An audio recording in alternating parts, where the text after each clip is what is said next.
beloved, Boss Mike Cervera.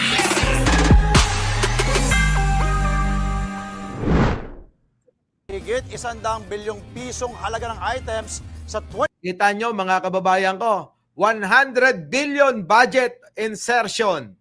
Sino-sino ho ito? Tingnan nyo ho, mga kababayan. Kaya alam nyo, tumatama tayo sa sinasabi natin na wala ng mga politiko ang malinis, mga kababayan.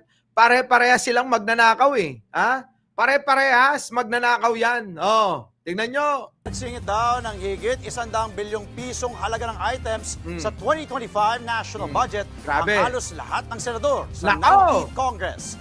Kita nyo? Lahat ng senador ang nagsingit, mga kababayan, ng budget. Grabe, tende mga kababayan ko. Senador sa 19th, halos lahat ng senador sa 2025 national ng items sa 2025 nagsingit daw ng higit 100 bilyong pisong halaga ng items sa 2025 national budget ang halos lahat ng senador sa Kita nyo, ang halos lahat ng senador, maliban lang ho kay Risa Hontiveros at saka ho kay Coco Pimentel, mga kababayan ko. Lalos lahat na po yan ng mga senador. Yung pong nanalo ng 2025, hindi ho kasali. Ang kasali ho dyan, mga kababayan, yung pong mga incumbent. Ano po? Yung pong nandiyan dyan pa rin. Malamang po yun kung sino-sino, alam nyo na. Ano po? Yung pong mga nanalo uli na dating senador at yung pong hindi po kasama sa halalan kasi 6 na taon yung kanilang bubunuin para ho makatakbo uli. 19th Congress. Nako. Ayon kay Senate President Pro Pati daw Tempore ano? at ang senador sa 19th Congress. Nako. Ayon kay Senate President Pro Tempore Ping Lacson, lumalabas daw sa mga dokumentong nakuha niya na ang mga siningit ay individual insertions. Nako, individual, kanya-kanya po sila, mga kababayan. Kanya-kanya hong nakaw. Kita nyo, Leonora Brown, Peynabio, Mabel Santos, Banji Cruz, Joey Salvaboro, Evangeline Camilosa. Kita nyo, kanya-kanya sila. Bawat senador, kanya-kanyang singit, kanya-kanyang diskarte, kanya-kanya ring nakaw. Tindi, no? Mga kababayan ko, magnanakaw talaga lahat. Ngayon lang daw siya nakakita ng ganito kalaking insertion sa national budget. Grabe, di ba, mga kababayan ko? Sabi ni Ping Lacson, ngayon lang daw siya nakakita ng ganong kalaking insertion. Kung dati, mga kababayan, milyon-milyon lang, ngayon, talamak na. Naging bilyon-bilyon na. Judy Mayo, Nelson, di ba? Naging bilyon-bilyon na ho. Mas malaki pa raw ito sa pork barrel noon na daan-daang milyong piso lang. Kita nyo? Posible raw tanungin ni Lacson ang ilang ahensya sa budget deliberations kung bakit pinayagan ito. Hindi naman daw illegal ang insertions pero questionable daw ito. Lalo't umabot sa 5 hanggang 9 na bilyon ang sinisingit ng kada isang senador. Grabe, mga kababayan ko, no? Tindi ho. Tindi. Ilan? Magkano? Daw ito, lalo't umabot sa 5 hanggang 9 na bilyon ang sinisingit ng kada isang senador. Grabe, Sinisingit daw 5 hanggang 9 na bilyon, mga kababayan ko. Ang daming pera ho nun. 1 bilyon nga lang ho, sabi ko sa inyo. Yung 100 milyon na lang ho, mga kababayan. Napakarami na hong pera nun. Yung mga sinisingit nila, bilyon-bilyon ho. Kita nyo kung meron ho kayong 100 milyon. Gusto nyong tahimik na buhay, 100 milyon. Yun hong siguro 10 milyon na bahay, mga kababayan, sa probinsya. Mansion, Mansion na ho yun 10 milyon na halaga. Mansion na ho yun. Ano po? Magandang kwarto. Maganda na. Ibig sabihin, hindi na nakakahiya ho. Di po ba? Yung 10 milyong bahay sa probinsya. Maluwag na bakuran na, mga kababayan ko. Pwede ka nang bumili ng ekta-ektaryang lupain sa probinsya at tamnan, aani, yun na rin yung kakainin mo siguro naman yung pong 5 milyon na lupa na sakahin mo, na ipapasaka mo o sasakahin mo, mga kababayan, sobra-sobra na yun. 15 million, mga kababayan ko. So meron ka pang 85 million. Anong gagawin mo sa 85 million? Bili ka na ng 3 sasakyan na magagara. Isang Land Cruiser. Isang Land Cruiser, isang sports car, at saka isang pangharabas. Kita nyo? Sabihin nyo na ho yun nasa 20 million, mga kababayan ko. 20 million na lang. So magkano na? Nakaka 35 million na kayo. Meron pa kayong 65 million. Anong gagawin nyo sa pera? Sige nga ho. I-deposito nyo lahat sa bangko yung natira. Wala na ho Hindi na ho mauubos yun Di po ba? Pero sa mga politiko, hindi ho uubra. Yung 100 milyon lang. Ang kailangan nila, mga kababayan ko, ay bilyon-bilyon yung pera. Ang kakapal ng mga mukha, di po ba? Bilyon-bilyon ang gusto nilang pera. Ang titindi, maritis musni. Sabi ko nga sa inyo, sapat na sa atin yung mabusog tayo, yung mabili natin yung kung ano yung gusto natin, makain natin kung ano yung gusto natin, makapunta tayo sa gusto natin. Sapat na ho yun. Hindi ho kailangan na maraming pera. Katulad ho netong mga politikong gahaman talaga. Kaya ho tumatakbo yung mga yan Para ho kamkamin lahat ng pera ng gobyerno. Kita nyo, sila ho sa kanila galing mismo. Wala hong iba. Ang pinanggalingan yan sa kanila lang. Di po ba? Mga ganid, sabi nga ni Nelson Tulin. Labanan na yan ng ebidensya. Hindi lang dapat puro dakdak si Cheese, sabi ni Tricia. Di po ba?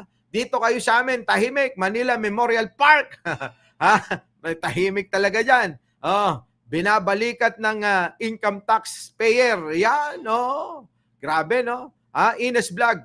Grabe, Boss Mike, ang daming pera samantalang ako, hindi pa nakakahawak kahit 1 milyon lang. Meron milyones na ari-arian, pero ilang taon pinaghirapan. Yun na nga mga kababayan. Ako nga ho, mga kababayan, sa totoo lang. Hindi pa ako nakakahawak ng ganyang kalaking pera. Nakakahawak naman tayo ng milyon-milyon. Pero mga kababayan ko, yung pong kanila na grabe na, luwa-luwa na ho, sige pa sila ng sige para dagdagan, kahit na ginagawa na nila, hindi na ho tama ganid ng tawag yan. Di lang nakokontento sa pwesto, ginawang family business na. Binegosyo na nga ho nila yung politika. Negosyo na ho. Kaya tignan ninyo mga kababayan, anak, asawa, palit-palit, di po ba? Asawa, anak, palit-palit lang mga kababayan Para bang pinaglolo ko lang tayo, no? Pero wag ka. Yung mga tao, pagdating ng halalan, mga kababayan ko, inaabangan na naman lahat yung mga iaabot ng mga magnanakaw na to. Kaya minsan, wag niyong sisihin lang yung mga politiko rin, Sisihin din natin minsan yung mga kababayan natin na tumatanggap ng bayad para iboto. Iboto itong mga magnanakaw. Hindi naman ho nagkukulang ang gobyerno sa kakapaliwanag at pagbibigay ng tuntunin sa pagboto kung sino dapat ang binoboto. Kaso mga kababayan, kung sino ho talaga yung pinakamalaki ang ibabayad, ay yan po yung talagang ibinoboto ng tao. Kita nyo, sa ibang lugar mga kababayan, umaabot na ho ng 5,000 kada isang boto. Tignan nyo ho, mga kababayan ko, 5,000 kada isang boto.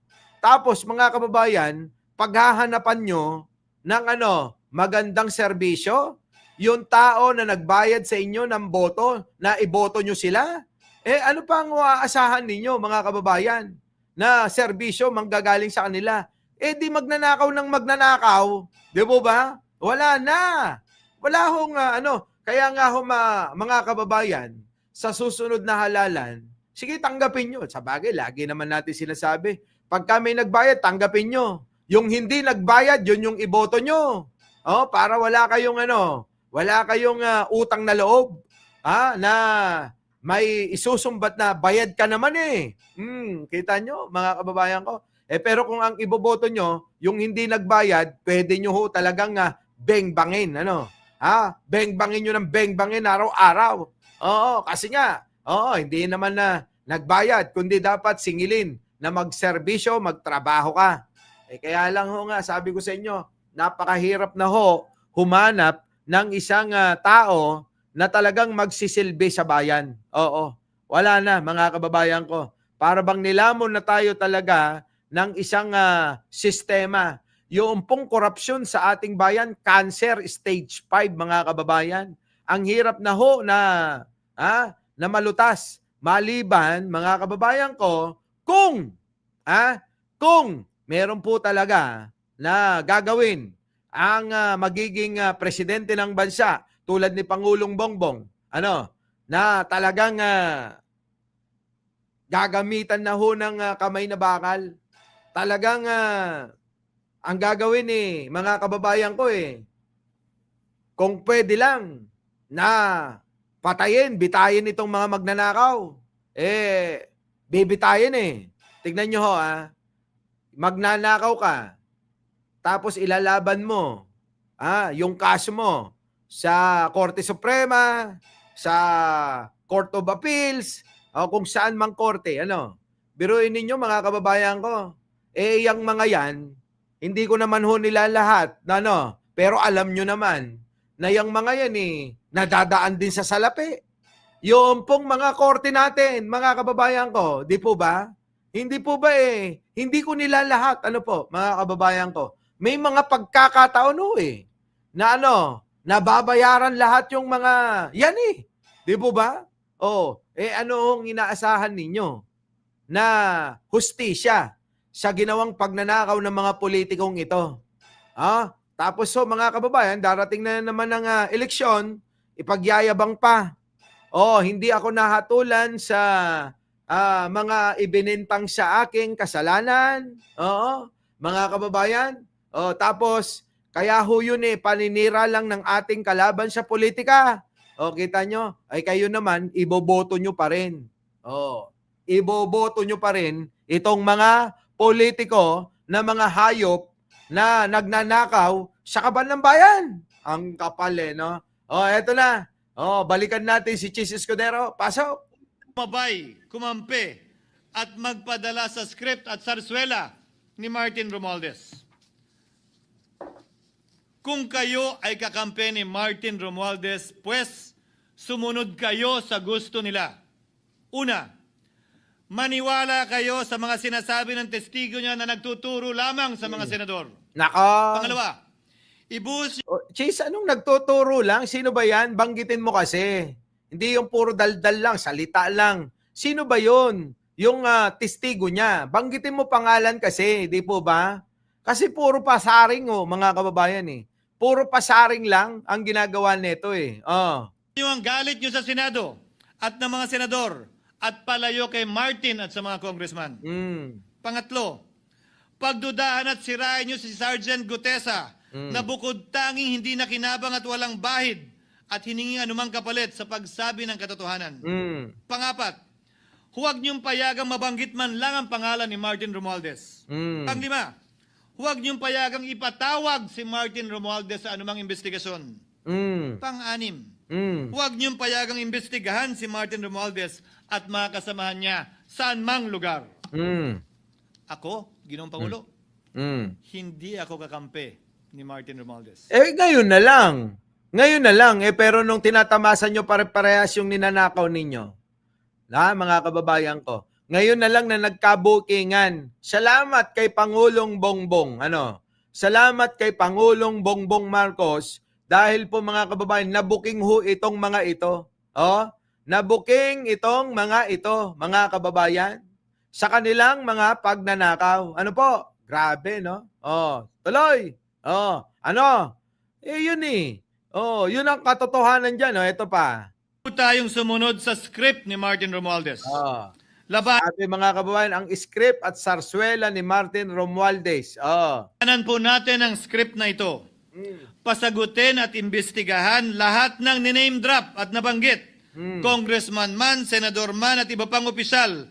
At dapat kasama dito si Martin Romualdez. Oo. Ginoong Pangulo. Bakit? Yun din naman ang sinasabi ni Pangulo eh. Walang sisinuhin, kamag-anak, kakampi sa politika, senador, kongresista. Yun ang bilin ng Pangulo eh. O, di po ba? Wag mong palabasin na para bang tila pinoprotektahan ng Malacanang si Martin. Hindi ho, liliwanagin ko lang. Hindi ho pinoprotektahan ng Malacanang si Martin Romualdez. Oh, di po ba? Hindi ba natin nakikita? Napili tayong pinag-aaway-away. Naku, hindi naman. Oo, hindi. Pinag-aaway. Nag-aaway kayo kasi nga nagkakabistuhan na kayo. Di po ba? Parang isang grupo, mga kababayan. Tulad na, wag na tayong lumayo. Ito hong grupo ng BCG boy, BGC boy, ano ba to? BGC boys, mga kababayan, tama ba? Ito hong mga sugarol. Yan. Di po ba? Sino-sino? Sila Alcantara, sila Bryce Hernandez, at iba pa. Marami ho yan, mga kababayan. So ngayon, mga kababayan ko, yaan, nung tinatamasa ho nila, yung pong kaginhawahan at talaga namang sandamakmak, BGC nga, boys, mga kababayan, bati-bati eh. Di po ba? Walang umiimik eh. Bati-bati lahat sila. Yung pera nilalatag lang ho sa mesa. Ang mga sasakyan, mga kababayan, kita nyo naman. Daang milyon ang halaga. Ang buhay, mga kababayan. Yung 10,000, 2,000, 5,000, 10,000, 100,000 barya sa kanila. Isang tayaan nga lang eh, mga kababayan eh. Di po ba? Ngayon ano nangyari sa kanila na magkakasama itong BGC boys? Nag-away-away ho eh. Bakit?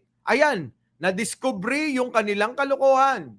Ganon din po itong mga senador, itong mga speaker, itong mga kongresista, itong mga kawani ng gobyerno, itong COA, itong DPWH, at marami pang iba.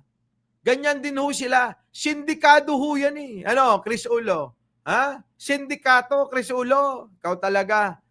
Hindi ka pumunta kahapon eh. Ano sabi? Sabi ni Chris Ulo. Script daw ni Martin eh, binabanggit na nga rin ni Martin Romualdez. Pare-parehas lang sila. Yan na nga. Pare-parehas lang eh.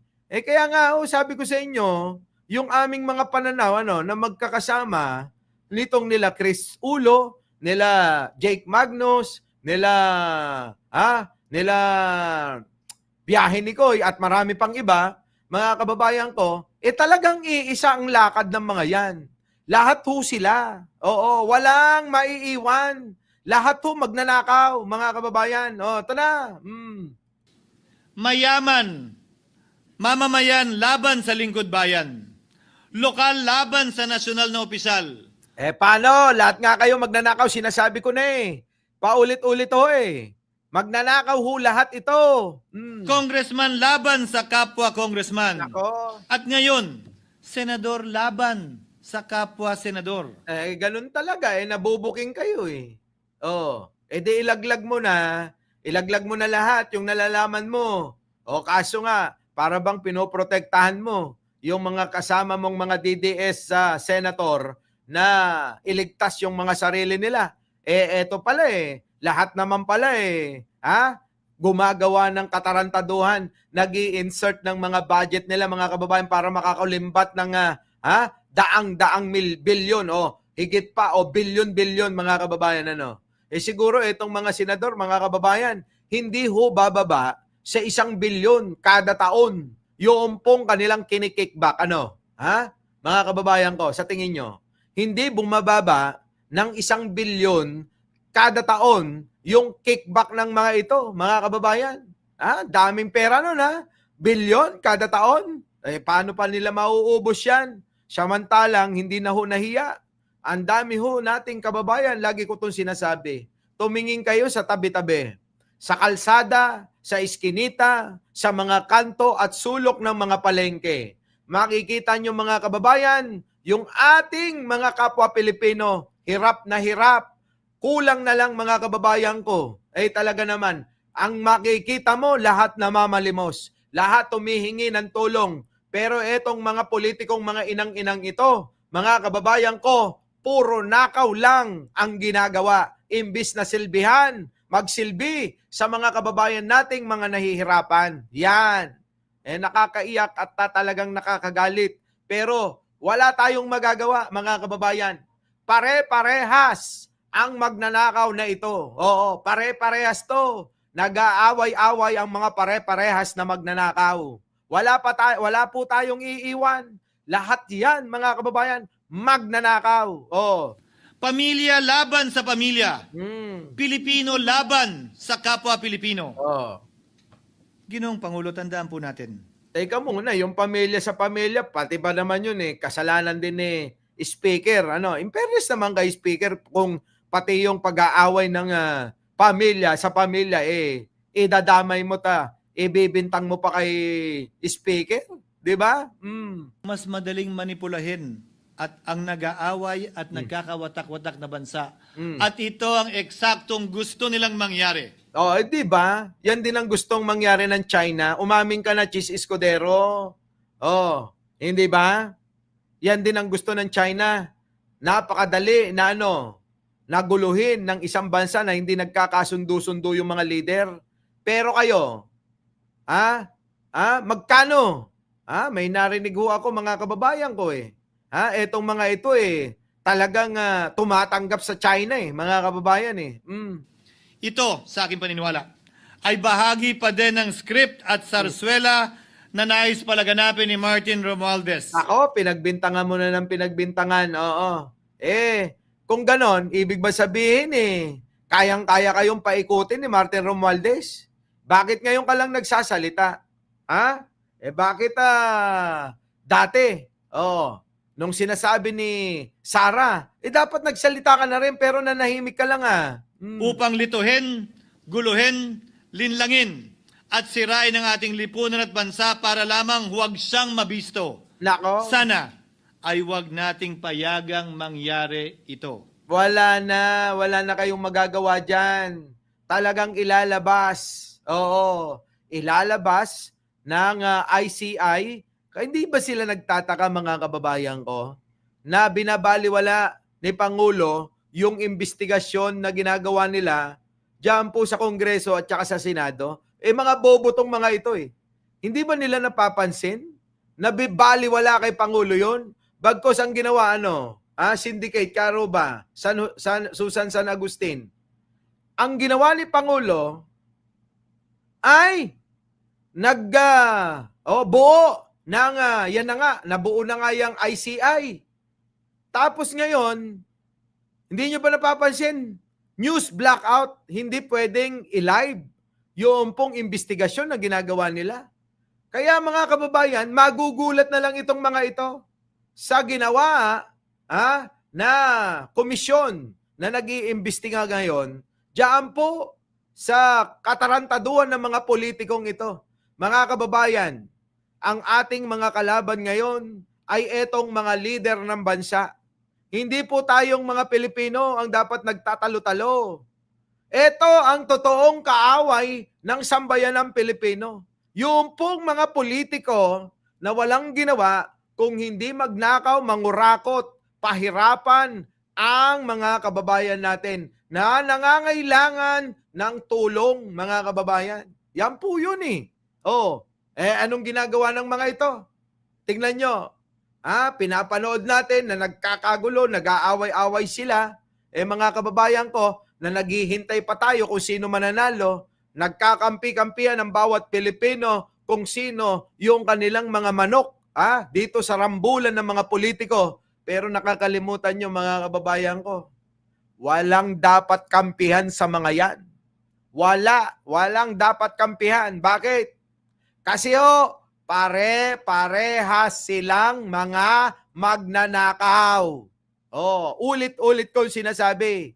Pare-parehas silang magnanakaw. Yan. Kita nyo? Tuloy. Ginoong Pangulo, tulad ng sinabi ko sa simula ng aking talumpati, sa kada mapang-akusa at mapanghusgang daliri na ituturo ninyo sa inyong kapwa, lalo na kung walang basihan, merong 3 daliring palaging nakaturo sa iyo pabalik. Oo, di pare-pares nga kayo. Nakaturo, o sabihin mo na 2 yung nakaturo, o meron pang 3 nakaturo sa'yo. O di pare-pares nga kayong magnanakaw, ano? So nagtuturoan ngayon yung pare-pares na magnanakaw. Oo. Sana po, maging mapanuri tayo. Mm. Huwag dali-daling magturo at maghusga dahil lamang sa napakinggan. Nako! Huwag tayong sumabay. Eh di sana, ipagtanggol mo yung sarili mo dahil nga itinuro at inamin mo rin na tumanggap ka doon sa isang kontraktor ng donasyon para sa kandidatura mo. Kumampi at magpadala sa script at sarswela ni Martin Romualdez. Nako, kita nyo, wag daw magpadala. Oo, sa script at sarswela ni Martin Romualdez, mga kababayan ko. Eh parang sinasabi niya, si Martin Romualdez ang mastermind sa lahat ng mga kaguluhan na nangyayari po dito sa ating bansa. Ano po? Ako nga po, mga kababayan, naniniwala, Leonora Brown, thank you. Oo. Naniniwala ako na merong sala si Martin Romualdez. Pero, mga kababayan ko, marami ring sala itong mga nagtuturo ngayon. Marami ring sala itong sila Chis Escudero, Villanueva, Jinggoy Estrada, Bongo, at marami pang iba. Ano po? Our beloved Boss Mike Cervera.